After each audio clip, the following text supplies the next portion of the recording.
these people down, kind of like you and Shark did in that last class?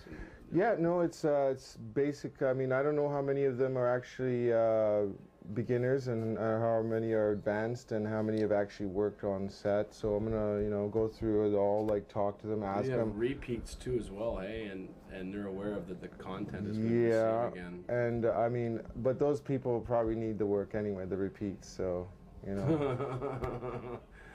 the circle of trust. We should do that.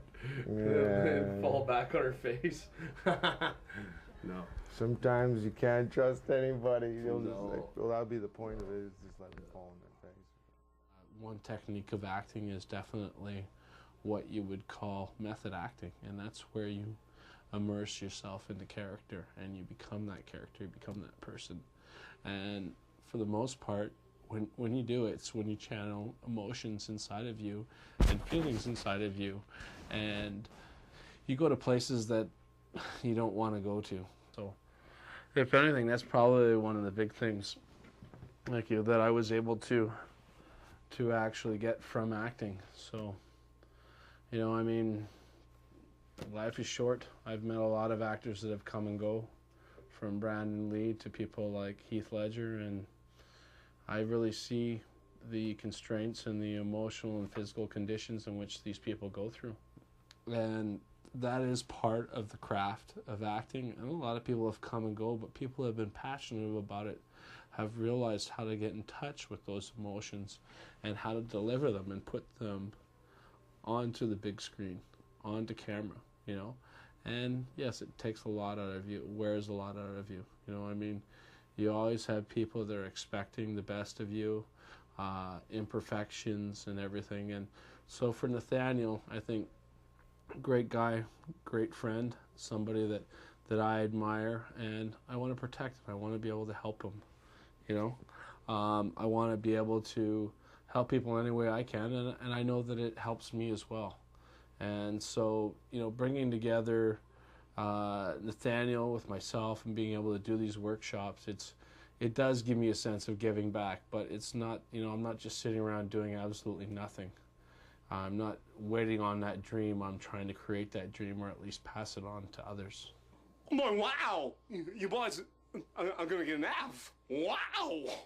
Getting up there and being able to focus on something and to evoke or emulate emotions through other people.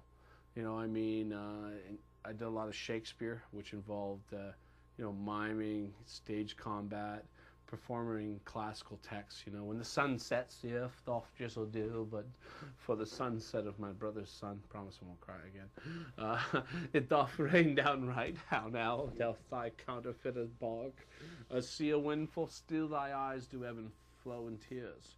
So taking some kind of a classic text in which I have no idea what it means, and then being able to take that classic text, understand the meaning of it, memorize it, and then actually perform it in front of people. So for me, I think my biggest challenges of acting was being able to make that transition from the theater, where I'd be really loved and revered and did a lot of understudying and was able to play to the crowd and their emotions and scare them and strike fear in their hearts, as opposed to being in TV, where TV's a lot more close into the camera. Elmo from Sesame Street. Hi, Kelly!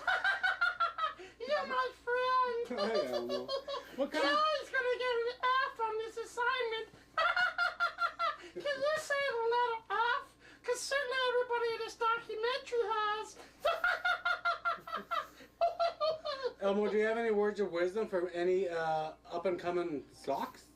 No, but I knew a green sock once. His name was Kermit. Elmo just wanted to say that he loves you, and he's so happy he can be part of this video. And when you get an F, Mr. Kelly, can you come play with Elmo? I will, Elmo. I'm just wondering, why is it so smoky in your home, Elmo?